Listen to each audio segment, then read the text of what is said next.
por lo pronto, Violeta, también, si te parece, vamos entrando también ya al resumen informativo y que la primer nota, Violeta, pues tendría que ver con otra de esas terribles historias de tenebra de Zitácuaro, Michoacán.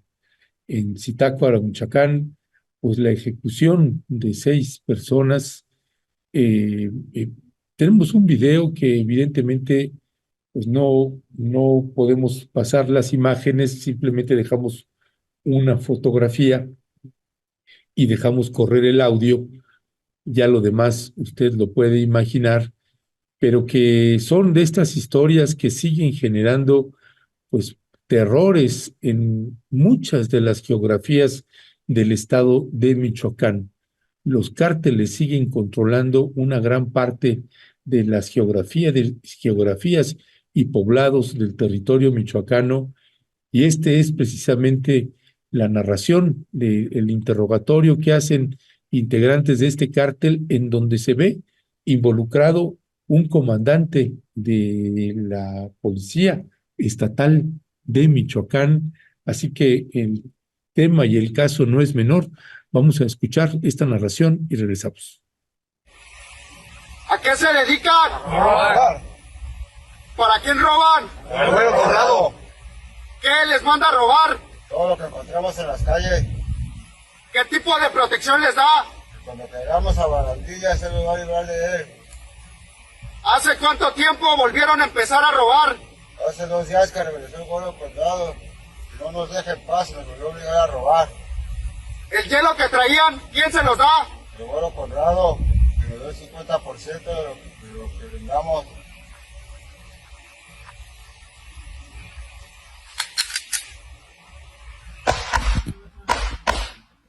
Ya, por favor.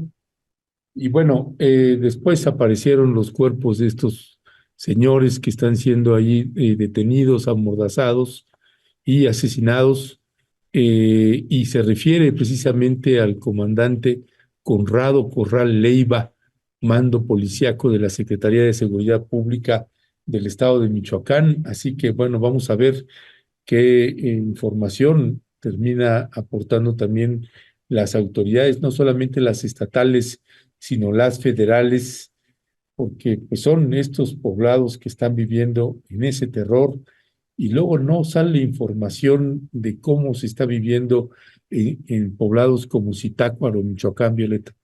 Sí, sí, tremendo, Ernesto. Pues hay que dar seguimiento y lo que a mí me sorprende, bueno, hasta donde nos quedamos, no fue abordado este tema por ninguno de los periodistas en la mañanera, ¿no? Y pues sí, a veces sorprende mucho que estén pasando algunas situaciones en el país en términos de violencia y que preocupa mucho por la gente que está ahí en esos territorios, como tú lo señalas, y que no se comente nada al respecto.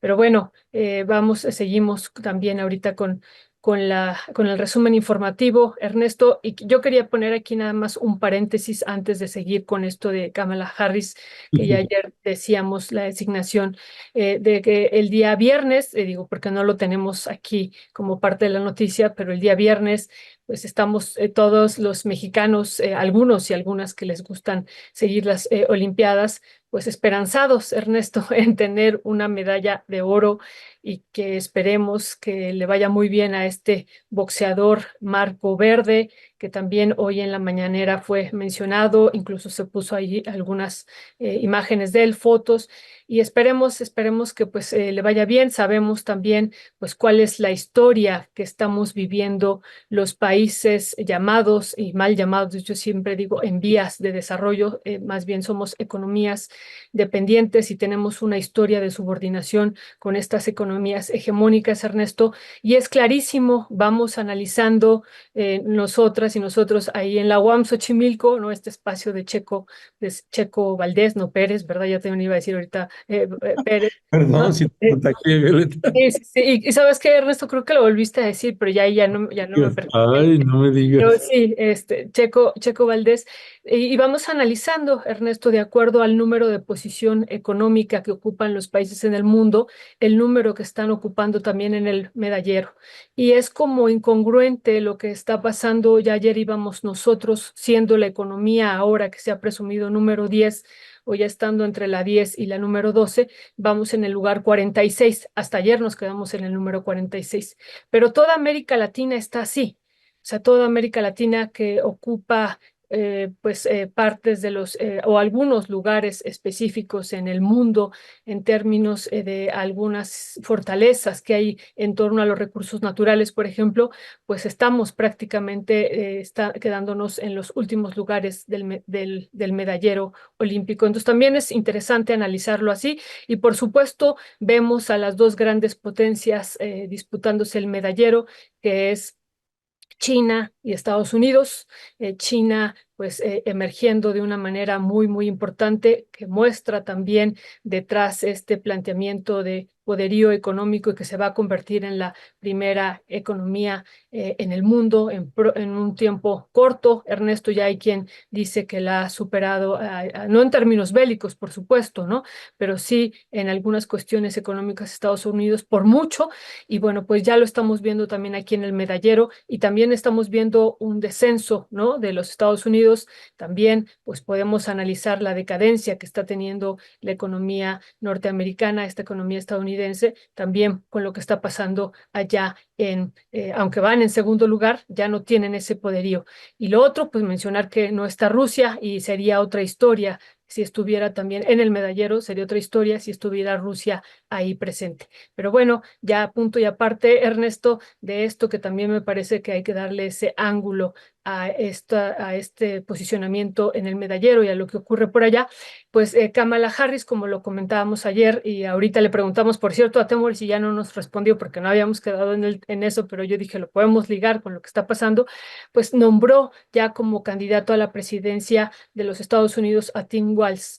Y ayer ya vimos varias reacciones, sobre todo, Ernesto, de Donald Trump señalando, haciendo una afronta, diciendo pues que cómo se estaba escogiendo a un candidato a la vicepresidencia con las características izquierdosas, ¿no? Que tiene Tim Walz desde la perspectiva de Trump y que era pues una situación, un error desde su perspectiva, Ernesto. Y bueno, pues esto por supuesto pues va a tener algunas implicaciones. También sabemos que él pues está ligado al mundo laboral, ¿no? Tiene una historia particular, no al mundo empresarial. Por ejemplo, si hacemos la comparación de los candidatos a vicepresidentes, tanto de Trump como de Kamala Harris, pues las historias son distintas, los orígenes son distintos, las propuestas, no solamente con una historia como clase trabajadora de Tim Walz y la otra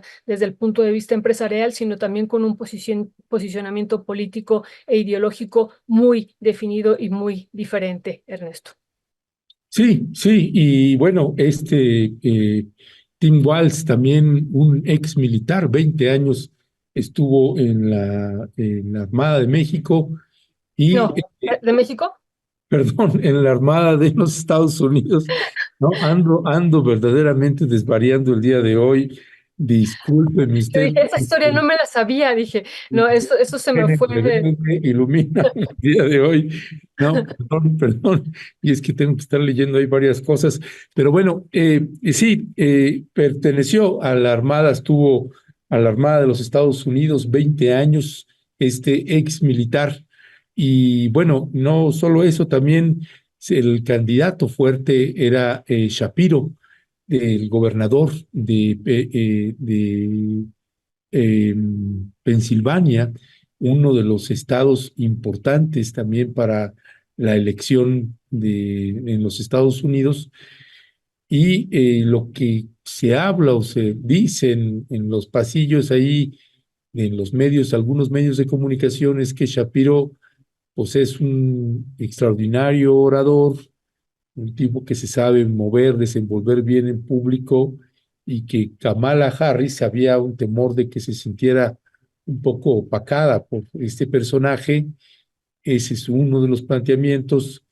En fin, pues vamos a ver qué es lo que sucede ahí, porque decían con Shapiro tiene la elección ganada, con otro quién sabe, pues ya veremos qué sucede, porque lo que en realidad sí está pasando, Violeta, y a eso tú le sabrás muy bien, es que es impresionante la cantidad de millones de dólares que están llegando a la campaña de Kamala Harris, y particularmente pues por el gran sector empresarial judío y otro sector sionista también que están dando una aportación importante a la campaña de Kamala Harris.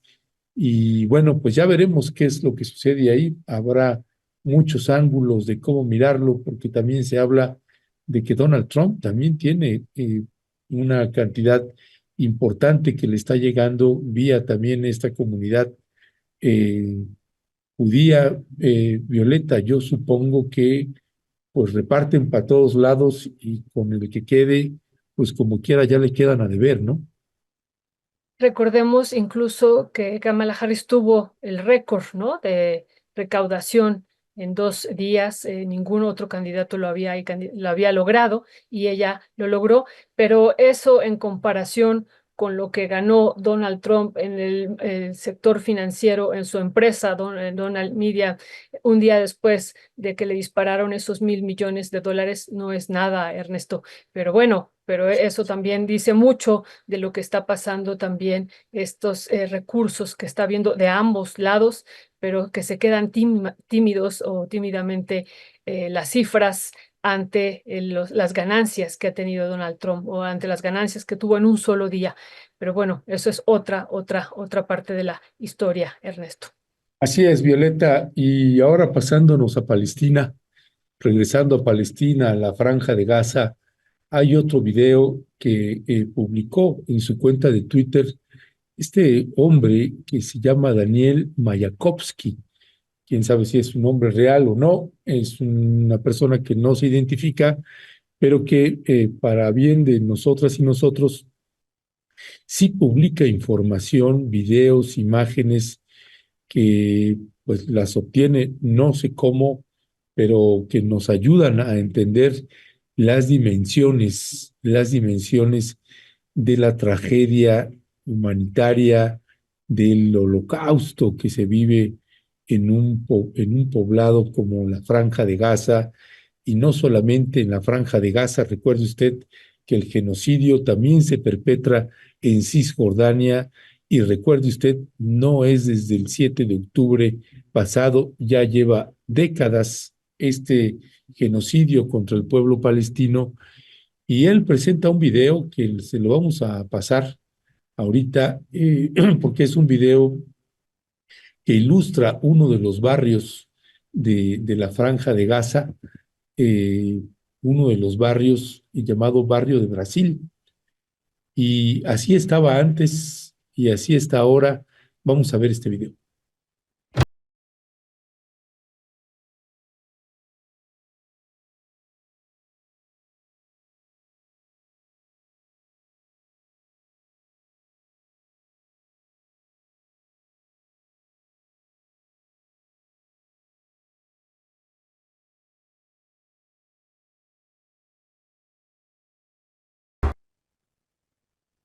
Pues en este barrio llamado de Brasil, en Rafah, precisamente ahí en la frontera de Gaza con Egipto, pues así, eso es lo que ha quedado, y que pues es un etnocidio o un genocidio por donde usted le quiera ver. Terrible, terrible lo que sigue sucediendo en la Franja de Gaza, Violeta.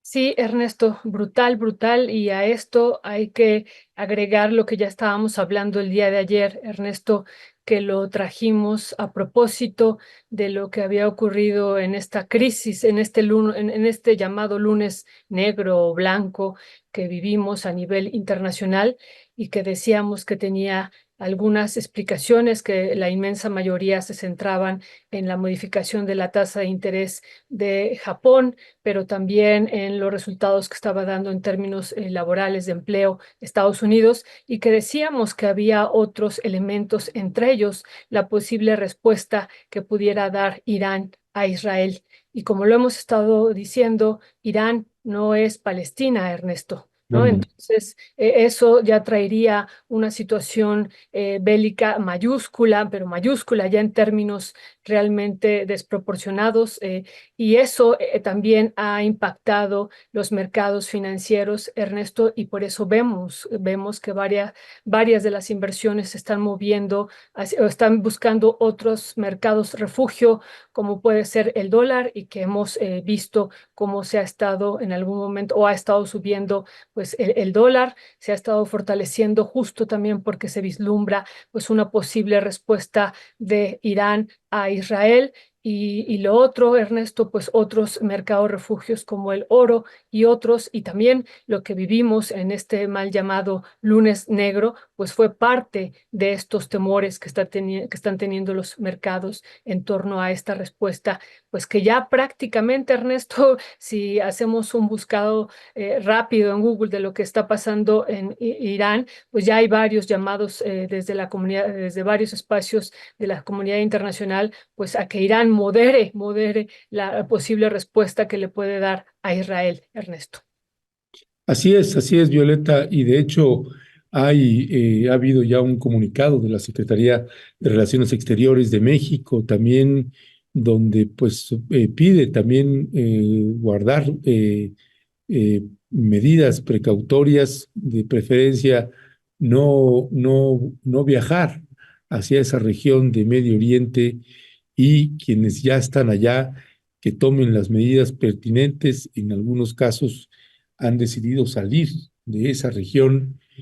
Como bien señala Violeta, el momento es bastante complejo porque cuando dice Violeta, Irán no es Palestina, la diferencia fundamental es que los palestinos no tienen armas.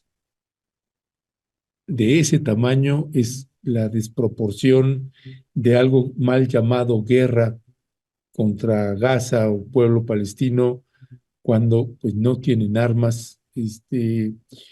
Así que en el caso de Irán, pues sí las tiene y no son menores, y la afrenta que están acusando, pues ya la están difundiendo en todo el país, así que ya veremos qué es lo que sucede.